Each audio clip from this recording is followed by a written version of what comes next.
அன்றுக்கினிய சகோதர சகோதரிகளே, நம் அனைவர் மீதும் ஏக இறைவனுடைய அமைதியும் கருணையும் உண்டாகட்டுமாக என்கிற உயரிய பிரார்த்தனைகளோடு பாலஸ்தீனம் முதல் ஈரான் வரைக்கும் கடந்த 2 ஆண்டுகளுக்கு மேலாக இஸ்ரேலிய ஆக்கிரமிப்பு இராணுவமும் அமெரிக்காவும் இணைந்து பலகட்ட தாக்குதல்களை நடத்தியது நமக்கெல்லாம் தெரியும். இறுதியாக ஈரான் மீதான 40 நாள் அமெரிக்க இஸ்ரேலிய வார் மிக பெரும் பலவீனமான தோல்வியை அமெரிக்காவுக்கும் இஸ்ரேலுக்கும் கொடுத்திருக்கிறது. அடிவாங்கிய பாம்புகள் மீண்டும் எப்படியாவது கொத்த வேண்டும் என்கிற நிலையில மீண்டும் இஸ்ரேல் அமெரிக்காவை தூண்டிக்கொண்டே இருக்கிறது. ஆனால் அடிவாங்கிய அமெரிக்காவுக்கு தான் தெரியும் நம்ம திரும்ப இந்த யுத்தத்துக்குள்ள நுழைந்து விடக் கூடாது என்பது. அந்த அடிப்படையில் யுத்தத்திற்கு போகாமல் அடிக்கடி சிறு சிறு தாக்குதல்களை நடத்துவதனூடாக ஈரானை பலவீனப்படுத்தியதாக காட்டி ஈரானை நாங்கள் ஜெயித்து விட்டோம், ஈரானை கட்டுப்படுத்தி விட்டோம் என்கிற ஒரு எண்ணத்தை உண்டாக்குவதனூடாக தாங்கள் வெற்றி பெற்ற செய்தியை அமெரிக்கர்களுக்கு கொடுக்க நினைக்கிறார் அமெரிக்க அதிபர் டொனால்ட் ட்ரம்ப். அதிலும் குறிப்பாக எதிர்வருகிற 4 மாதங்களுக்குள்ளாக அமெரிக்காவிலே தேர்தல்கள் வர இருக்கிறது. அந்த தேர்தல்களுக்கு முன்பதாக நடத்தப்படுகிற உள்கட்சி தேர்தல்கள் எல்லாவற்றிலுமே அமெரிக்க அதிபருடைய கட்சியிலேயே அமெரிக்க அதிபருக்கு எதிர்ப்பு வலுக்கிற அதே நேரம் அமெரிக்க அதிபருக்கு எதிராக இருக்கக்கூடிய ஜனநாயக கட்சியினுடைய வேட்பாளர்கள் பாலஸ்தீன ஆதரவாளர்களாக தங்களை வெளிப்படையாகவே அடையாளம் காட்டினாலும் அவர்கள் தற்போது தேர்தல்களில் உள்கட்சி தேர்தல்களில் வெற்றி பெற்று வருகிறார்கள். எனவே பாலஸ்தீனத்திற்கு ஆதரவான நிலைப்பாடுகள், ஈரானுக்கு ஆதரவான, குறிப்பாக ஈரான் விவகாரத்தில் அமெரிக்காவுக்கு எதிரான நிலைப்பாடுகள் எல்லாம் அமெரிக்க அதிபருக்கு மிக பெரும் பின்னடைவை கொடுத்து கொண்டிருக்கிறது. இந்த நிலையில தான் எப்படியாவது ஈரானை கண்ட்ரோல் பண்ண நினைக்கிறார் அமெரிக்க அதிபர் டொனால்ட் ட்ரம்ப். ஆனால் இன்றைக்கும் வெளியாகி இருக்கக்கூடிய செய்திகள் அமெரிக்க அதிபருக்கு நற்செய்தியாக இல்லை என்பதை நாம் புரிந்து கொள்ள வேண்டும். அமெரிக்காவினுடைய முன்னாள் கடற்படை தளபதியாக செயல்பட்ட ஹேர்மன் உல்மனிடத்தில் அல் ஜசீரா இன்றைக்கு ஒரு முக்கியமான இன்டர்வியூ பண்ணியிருக்கிறாங்க. அந்த செய்திகளை அல் ஜசீரா ஒளிபரப்பி கொண்டிருக்கிறது. அதிலே சொல்லப்படக்கூடிய செய்திகள் அமெரிக்காவினுடைய தற்போதைய நிலை என்ன என்பதை அழகாக படம் பிடித்து காட்டுகிறது. ஹேர்மன் உல்மன் அமெரிக்காவினுடைய முன்னாள் கடற்படை தளபதி சொல்லுகிற நேரத்தில் தற்போது எப்படி கொரியா போர் நடைபெற்று கொண்டிருந்ததோ அதே போன்று அமெரிக்காவுக்கும் ஈரானுக்கும் இடையில ஒரு சூடான கூலான ஒரு யுத்தம் நடந்து கொண்டே இருக்கிறது. கொரியா போரை பொறுத்தவரையில் 2.5 ஆண்டுகளாக யுத்தமும் பேச்சுவார்த்தையும் ஒரு சேர நடந்ததை போலதான் தற்போதும் யுத்தமும் பேச்சுவார்த்தையும் நடைபெற்று வருகிறது என்று சொல்லக்கூடியவர் எது எப்படி போனாலும் யுத்தத்திலே ஈரான் ஜெயித்திருக்கிறது. அது மட்டுமல்லாமல் எதிர்வருகிற மாதங்களில் அமெரிக்காவில் தேர்தல் வர இருக்கிறது. ஆல்ரெடி அமெரிக்க அதிபருக்கு அமெரிக்காவுக்குள்ள அழுத்தங்கள் அதிகரித்து வருகிற நிலையில இந்த தேர்தலை ஒட்டி மிக பெரும் அழுத்தத்தை அமெரிக்க அதிபருக்கு கொடுக்க நினைக்கிறது ஈரான். இந்த நிலையில ஈரான் அமெரிக்க அதிபருடைய பலவீனத்தையும் மிக தெளிவாக புரிந்து கொண்டிருக்கிறது. அதுவும் ஈரானுடைய இந்த வலுவான நிலைக்கு காரணமாக இருக்கிறது என்கிறார் அமெரிக்காவுடைய முன்னாள் கடற்படை தளபதி ஹெர்மன் உல்மன். அமெரிக்க அதிபர் டொனால்ட் ட்ரம்ப் கடந்த வாரம் டர்க்கியினுடைய அங்காராவில் நடைபெற்ற நேட்டோ நாடுகளின் கூட்டணி தலைமைகள் கலந்து கொண்டிருந்த மாநாட்டில் பேசுகிற நேரத்தில் மிக வெளிப்படையாகவே ஈரானுடைய தலைவர்களை மிக கேவலமான வார்த்தைகளை கொண்டு திட்டினார். இந்த ஒப்பந்தம் முறிந்துவிட்டது என்றெல்லாம் சொன்னார். சொல்லி ஓரிரு நாட்களுக்கு பிறகு மீண்டும் ஈரானிடத்தில் ஹார்முஸ் ஜலசந்தி திறக்கப்பட்டே இருக்கும், அதை நாங்கள் இழுத்து மூட மாட்டோம், அதில் கப்பல் போக்குவரத்தை தடை செய்ய மாட்டோம் என்று சொல்லி நீங்கள் கையெழுத்து போடுங்க அப்படின்னு சொல்லி மீண்டும் கோரிக்கையும் வைக்கிறார். பேச்சுவார்த்தை முடிஞ்சிருச்சுன்னு சொன்னால் எதுக்கு திருப்பி போய் கெஞ்சிரிய? அதை சொல்லும் போதே ஹெர்மன் உல்மன் என்ன சொல்றாருன்னா, இதை வெறும் கோரிக்கையாக வச்ச மாதிரி கூட நீங்க பார்க்க முடியாது, அமெரிக்கா ஈரானிடத்தில் கெஞ்சுகிறது என்றே பார்க்க வேண்டும் என்கிறார். எனவே அமெரிக்காவினுடைய பலவீனத்தை ஈரான் மிக தெளிவாக புரிந்து கொண்டிருக்கிறது.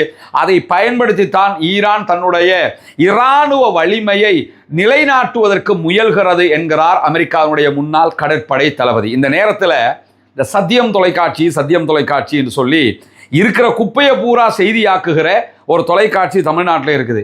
அவங்கள ஒரு 2 நாளைக்கு முன்னாடி ஒரு செய்தியை நம்ம பார்க்க முடிஞ்சது. என்னன்னு கேட்டால், அமெரிக்காவிடம் பேச்சுவார்த்தைக்கு கெஞ்சுகிறது ஈரான் அப்படின்னு.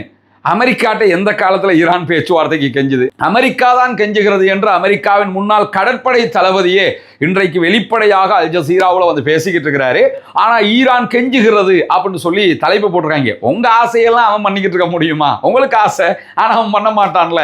எனவே ஈரானை பலவீனப்படுத்தி காட்டுவதற்கு சில தமிழ் ஊடகங்கள் நினைத்தாலும் ஈரானுடைய பலத்தை இன்றைக்கு அமெரிக்கா புரிந்து கொண்டிருக்கிறது என்கிற செய்திகளுக்கு மத்தியில் இன்றைக்கு இன்னும் பல முக்கியமான செய்திகளும் வெளியாகி இருக்கிறது. ஈரானுடைய தற்காலிக பாதுகாப்பு அமைச்சர் இன்றைக்கு வெளியிட்டிருக்கக்கூடிய செய்திகள் பிரகாரம் ஈரான் யுத்த நேரத்திலேயே ஈரானுடைய ட்ரோன் தொழில்நுட்பம், ட்ரோன் தயாரிப்புகளை மும்மடங்காக உயர்த்தி இருக்கிறது என்கிற ஒரு முக்கியமான செய்தியை சொல்லி இருக்கிறார். யுத்த நேரத்தில் ஆயுத தயாரிப்புகள் நிறுத்தப்பட்டிருக்கும் என்று எல்லாருமே நினைச்சிருப்பாங்க. ஆனால் நாங்கள் யுத்த நேரத்தில் தான் ஈரானுடைய ட்ரோன் தொழில்நுட்பத்தை அதிகரித்திருக்கிறோம், மும்மடங்கு ட்ரோன்களை தயாரிப்பதற்கு ஆரம்பித்திருக்கிறோம், அது யுத்த காலத்திலிருந்தே தொடங்கப்பட்டு விட்டது என்கிற ஒரு அதிர்ச்சி தகவல்களை சொல்லியிருக்கக்கூடிய காட்சிகளை நம்ம பார்க்க முடியும். அதை தாண்டி ஈரான் தொழில்நுட்பத்தில் முதலீடு செய்ததனுடைய பலனை தற்போது அனுபவித்துக் கொண்டிருக்கிறது என்கிறார். ஒருபுறம் அமெரிக்கா இஸ்ரேலோடு நேரடி யுத்தத்தை செய்த ஈரான் அதிலே தன்னுடைய ட்ரோன்களை பயன்படுத்தின அதே நேரத்தில் தொடர்ந்து ரஷ்யாவுக்கு தன்னுடைய ட்ரோன்களை ஏற்றுமதி செய்து கொண்டிருக்கிறது, விற்பனையும் செய்து கொண்டிருக்கிறது. எனவே ஈரானுடைய ஆயுத உற்பத்தி திறன் அதிகரித்திருக்கிறது என்பதை யதார்த்தமாகவே உலகினர் புரிந்து கொள்வதற்கான வாய்ப்பாகவும் இது அமைந்திருக்கக்கூடிய நேரத்தில் மேலதிகமாக இன்றைக்கு வெளியாகி இருக்கக்கூடிய ஒரு முக்கியமான செய்தி என்னன்னு கேட்டா, அமெரிக்காவினுடைய செயல்பாடுகளையும் இஸ்ரேலுடைய நடத்தைகளையும் ரொம்ப காட்டமாக விமர்சித்திருக்கிறார் ஈரானுடைய தற்போதைய ஆன்மீக தலைவர் ஆயத்துல்லா முஜ்தபா அலி காமனி. என்ன காட்டமாக அவர் தெரிவித்திருக்கக்கூடிய கருத்துன்னு சொன்னா, ஏற்கனவே ஈரானுக்குள்ள பல தலைவர்களை அமெரிக்காவும் இஸ்ரேலும் கொண்டிருக்கிறது. குறிப்பாக 2008களுக்கு பிறகு அவர்கள் பல தலைவர்களை அவ்வப்போது இலக்கு வைத்து கொலை செய்து கொண்டே வந்தார்கள். இந்த யுத்தத்தில் முஜ்தபா காமனியினுடைய தகப்பனார் ஆயத்துல்லா அலி காமனியையும் கொலை செய்ததெல்லாம் நமக்கு தெரியும். இன்னும் பல தலைவர்களும் அதிலே கொல்லப்பட்டார்கள். இப்படியான ஒரு நிலையில இந்த அத்தனை பேருக்கும் நாம் பழி தீர்க்க வேண்டும், பழி தீர்ப்பதைத்தான் ஈரானியர்கள் விரும்புகிறார்கள் என்கிற செய்திகள் அவர் வெளிப்படுத்தி இருந்தார். ஈரானுக்குள்ள மக்களுடைய மனோநிலையும் நம்முடைய இழந்த தலைவர்களுக்கு நம்ம பழி தீர்த்தே ஆக வேண்டும் என்கிற நிலைக்கு தற்போது உயர்ந்திருக்கிறது. காரணம் என்ன? யுத்தத்தில் ஜெயிச்சிட்டாங்க, அப்பர் ஹேண்ட் ஆயிட்டாங்க. எனவே நம்ம விடக்கூடாது, இஸ்ரேல் காரங்களை 2-1 பார்த்துட்டு தான் நிறுத்தணும், எப்பயுமே இந்த மாதிரி சண்டையை நம்ம பார்த்துக்கிட்டு இருக்க முடியாது என்கிற ஒரு நிலை தற்போது தோற்றம் பெற்றிருக்கிறது. பழிவாங்கல் தான் மிக முக்கியமானது என்கிற இடத்திற்கு ஆயத்துல்லா முஜ்தபா காமனி வந்திருக்கிறார். எனவே முஜ்தபா காமனியினுடைய இந்த ஸ்டாண்ட்ல இருந்து மற்றவர்கள் ஒதுங்கவும் முடியாது என்கிற நிலையை நம்ம பார்க்க முடிகிற அதே நேரத்தில் காமனியினுடைய மரணத்திற்கு பழிதீர்ப்பதற்காக விடுக்கப்பட்டிருக்கக்கூடிய அழைப்புகள் மீண்டும் ஒரு புதிய பேச்சுவார்த்தை நடத்தப்படுமா என்கிற சந்தேகங்களையும் எழுப்பிக் கொண்டிருக்கிறது. ஏன்னா ஈரான் முழுவதுமாக யுத்தத்துக்கு தயாராயிட்டாங்க. அப்படி இருக்கும்போது எதுக்கு பேச்சுவார்த்தைக்கு போவாங்க? பேச்சுவார்த்தைக்கு போறதுக்கு வாய்ப்பு கிடையாது என்கிற நிலையில யார் பதவியில் இருந்தாலும் இஸ்ரேலையும் அமெரிக்காவையும் பழிவாங்க வேண்டும் என்பதுதான் ஈரானியர்களுடைய தற்போதைய நிலைப்பாடாக இருக்கிறது என்று சொல்லக்கூடிய அல் ஜசீரா, ஈரானியர்கள் இஸ்ரேலியர்களை குறிப்பாக பழிவாங்குவதை யாரும் தவிர்க்கவே முடியாது என்கிற அளவுக்கு நிலைமை மாறி இருக்கிறது. எனவே புதிய பேச்சுவார்த்தைகள் விரைவில் நடைபெற இருப்பதாக அமெரிக்கர்கள் கூறுகிறார்கள். ஆனால் ஈரானியர்களோ இல்லை, பேச்சுவார்த்தைகளே கிடையாது, பழி வாங்கணும் என்பதில் உறுதியாக இருக்கிறாங்கிறத ஈரானுடைய ஊடகங்களை பார்க்கும் போதே தெரிந்து கொள்ள முடியும் என்று அல் ஜசீரா ஈரானுடைய ஊடகங்களை சுட்டிக்காட்டி தகவல் சொல்லுகிறார். அதே நேரத்தில் பேச்சுவார்த்தைகள் மீண்டும் தொடங்க வேண்டும் என்று ஈரான் அமெரிக்காவிடத்தில் கோரிக்கை விடுத்திருக்கிறது என்கிற செய்திகள் வெளியாகி பல ஊடகங்களும் செய்திகளாக அதை போட்டுக்கிட்டு இருந்தன. அதை ஒட்டித்தான் கெஞ்சுகிறது, கதறுகிறது, அழுகிறது என்றெல்லாம் இந்த சத்தியம் தொலைக்காட்சி மாதிரி ஒன்றுக்கு உதவாத குப்பைகளை செய்தியாக்கக்கூடிய தொலைக்காட்சியும் செய்தி போட்டிருந்தது. அதையொட்டி இன்றைக்கு ஈரானுடைய வெளிவிவகார அமைச்சின் ஊடக பேச்சாளராக இருக்கக்கூடிய இஸ்மாயில் பகாயி வெளியிட்டிருக்கக்கூடிய அறிவிப்புல அமெரிக்காவோடு மீண்டும் ஒரு பேச்சுவார்த்தையை தொடங்குவதற்கு எந்த இடத்திலும் நாங்கள் கோரிக்கை வைக்கவும் இல்லை, அந்த தேவையும் எங்களுக்கு இல்லை. அமெரிக்காவுக்கு தான் எங்களோட பேசுகிற தேவை இருக்குது, தவிர எங்களுக்கு அந்த தேவையில்லை, நாங்கள் எந்த கோரிக்கையும் வைக்கல என்று சொல்லி மிக தெளிவாக மறுதளித்திருக்கிறார் என்கிற செய்திகளும் பதிவாகி இருக்கிற அதே நேரத்தில் நேற்றைய தினம் நம்முடைய வீடியோவில் அமெரிக்க அதிபர் டொனால்ட் ட்ரம்பை ஈரான் படுகொலை செய்ய முயற்சிக்கிறது என்கிற ஒரு செய்தியை அமெரிக்க அதிபர் சொல்லி இருந்தார். அவரையொட்டி இஸ்ரேல் அதுக்குரிய உளவு தகவல் எல்லாம் கிடைச்சிருக்குன்னெல்லாம் சொல்லியிருக்கிறாங்க என்கிற செய்திகள் எல்லாம் நம்ம சொல்லியிருந்தோம். இதுவரைக்கும் ஈரான் அதை பற்றி எந்த இடத்துலையுமே எதுவுமே சொல்லலை. ஆனால் இன்னைக்கு மீண்டும் அமெரிக்க அதிபர் அது சம்பந்தமாக பேசி இருக்கிறாரு. என்ன காரணம் என்று கேட்டால், ஈரானை ஜெயிக்க முடியலை, ஈரானை தோக்கடிக்க முடியலை, நம்ம வாங்கிட்டு வாங்கிட்டோம், இப்போ அனுதாப அலையம் உண்டாக்கணும் அமெரிக்கா மக்களுக்கு மத்தியில். என்ன கொல்ல நினைக்கிறாங்க பார்த்தீங்களா, உங்களுடைய அதிபரை கொல்ல பார்க்கிறார்கள், இது சரிப்பட்டு வருமா என்கிற அந்த நெகட்டிவ் ப்ரமோஷன் ஒன்றை எடுத்துக்கிறதுக்கான ஒரு முயற்சியை செய்ய ஆரம்பித்திருக்கிறார் அமெரிக்க அதிபர் டொனால்ட் ட்ரம்ப். இன்றைக்கு அவர் எடுத்திருக்கக்கூடிய அறிவிப்பில், என்னை கொலை செய்தால் 1000 ஏவுகணைகள் ஈரானை துளைத்தெடுக்கும், ஈரானை முற்றுமுழுதாக அமெரிக்கா அழிச்சிரும், அதற்கு நான் இப்பவே ஆர்டர் போட்டு வச்சிருக்கிறேன், என்னை கொண்டா நீங்க ஆக்களை அழிச்சிருனே அப்படின்னு சொல்லி நான் இப்போ சொல்லி வச்சிருக்கிறேன் அப்படின்னு சொல்லி இன்றைக்கு அமெரிக்க அதிபர் டொனால்ட் ட்ரம்ப் விடுத்திருக்கக்கூடிய அறிவிப்பில் சொல்லி இருக்கிறாரு.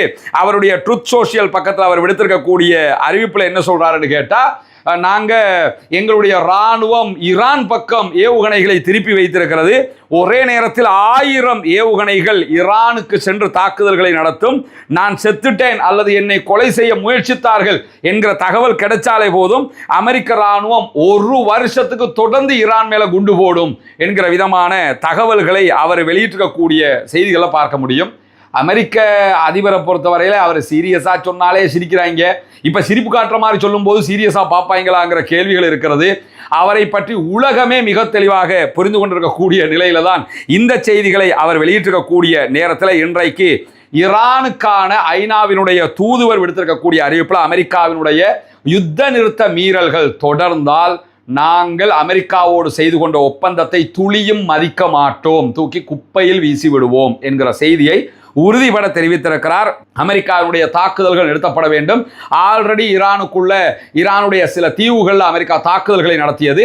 இது மாதிரி திரும்ப தாக்குதல்கள் நடத்தினாங்கன்னு சொன்னா இந்த ஒப்பந்தம் கடாசி கிழித்து எறியப்படும் என்கிற செய்திகளை இன்றைக்கு ஈரானுடைய ஐநாவுக்கான தூதுவர் சொல்லியிருக்கக்கூடிய செய்திகள் வெளியாகி இருப்பதை நம்ம பார்க்க முடிகிற அதே நேரத்தில் இன்றைய நாள் ஈரானுடைய ஃபாரின் மினிஸ்டர் அப்பாஸ் அராக்சி ஓமானில் தரையிறங்கி இருக்கிறார்.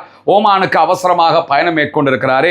ஹார்முஸ் நீர்ப்பரப்பில் பாதுகாப்பான பயணத்தை மீட்டெடுப்பதும் ஓமானோடு இணைந்து செயல்படுவது தொடர்பாகவும் பேச்சுவார்த்தைகள் நடத்துவதற்காகத்தான் அவர் சென்றிருக்கிறார் என்கிற செய்திகள் வெளியாகி இருக்கக்கூடிய சூழல்ல, அமெரிக்காவினுடைய தாக்குதல்களால் சேதமடைந்த சீனாவுக்கும் ரஷ்யாவுக்கும் இடையிலான தொடர்பை ஏற்படுத்தி வைத்திருக்கக்கூடிய ஈரானுடைய ரயில் பாலம் 24 மணி நேரங்களுக்குள்ளாக சரி செய்யப்பட்டு விட்டது.